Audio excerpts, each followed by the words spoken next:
Latest video game that has taken the nation by storm with at least 45 million players, and it's still rapidly growing. But some parents will tell you that their kids are a little too obsessed. Eric Franke is here with he's one of those parents. I can't even shake it. My kid's right in front of me playing this. There he is. There's Jordan. Everywhere I go. 13-year-old Jordan. What are we talking about here? Fortnite. Fortnite. This thing has taken off like crazy in the last few months, and this is not going to be another story about how video games are bad for kids. Clearly, I have no excuses here, but there are some positives. They are fun, but yes, many of us, me included, have seen our kids fall into a bit of a Fortnite obsession. My oldest making a cameo today, and in this story you're about to see. Now, for those who are not familiar with Fortnite, a bit of an introduction to the game and how to work your way through the Fortnite Frenzy.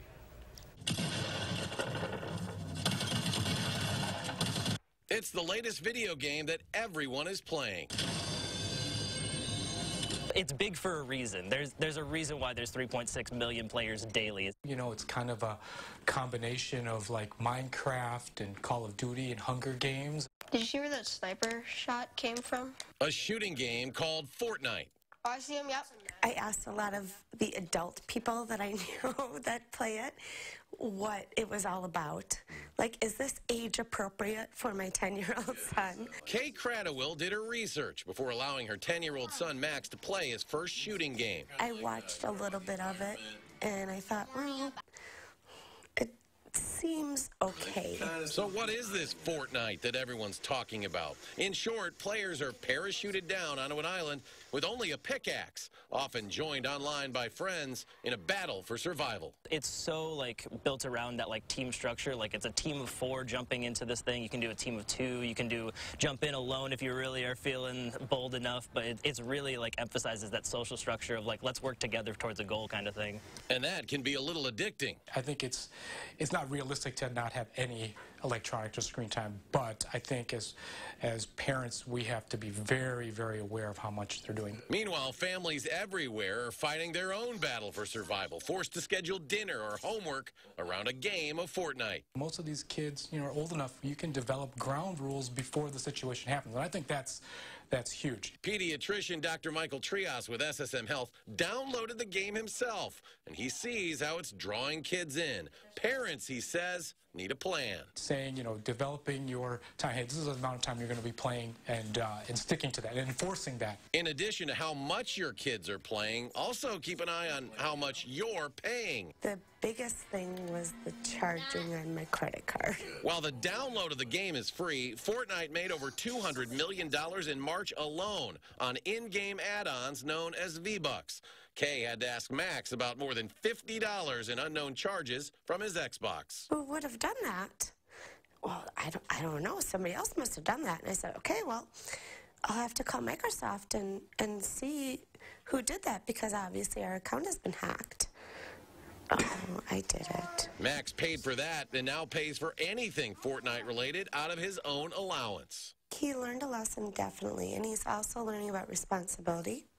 He's learning about honesty. There is a level of trust that you have to have, and a level of understanding and ground rules when we're talking about not only spending money but also interacting with other people on these devices and games. And while Fortnite presents another thing for parents to navigate in the ever-changing world of high-tech video games and social media, after what Kay went through with Max, even she sees some positives. As a single mom, I can't always set up play dates for him. So he kind of has a play date right there because he's playing with 2 of his best friends. You can play with your friends. You know, you can communicate with your friends while you're playing, and I think that's a huge draw, because you don't have, like back in the olden days when you and I played, we had to be at someone's house playing together, taking turns. I think Fortnite has become a great opportunity for me and some of my best friends to bond together and blow off steam when we're not working hard, and that's kind of really what it is because it can bond just so many people across so many divides and so many platforms.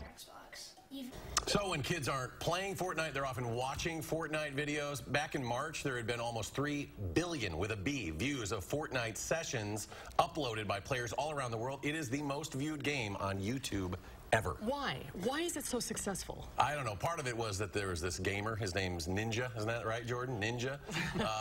His name's Tyler Blevins, and he played with Drake, the recording artist. 700,000 live views. It took off from there. But this whole battle game, battle royale genre of video games has really taken off. And this is free. It's a free download. Yeah, you can play it online with your friends, but three things you really got to watch with this, and I'm not a person that thinks all video games are bad, obviously, but watch how much they play. Like Dr. Trias said in the piece, they start at 9.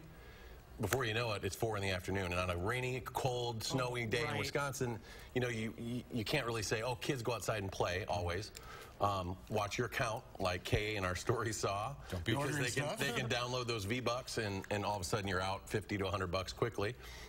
And then know who they're playing with, really. Those are the three main things. So, Dad, what are your limits here? We try to, he's a real active kid. My younger one doesn't even play video games, really. So he's very active. He's a kid that I sometimes need to say, you know what, go relax for a while. You're always going. Go play some, but he's played this one more than he has any other game. So it's something that, you know, you really got to keep an eye on. I try to keep him, you know, if he's down there for more than 2 hours, I'm like, dude, let's go do something. Every parent I know is battling this. You got it too, right? Oh, yeah, and mine's in college. You're doing it so you get to play. Yeah. You get to control. I know that's right. It's fun playing with him too sometimes. Jordan, thanks for your help, buddy. Jordan, thanks, Jordan. Appreciate it. Well, he's good. I guess. I don't even know.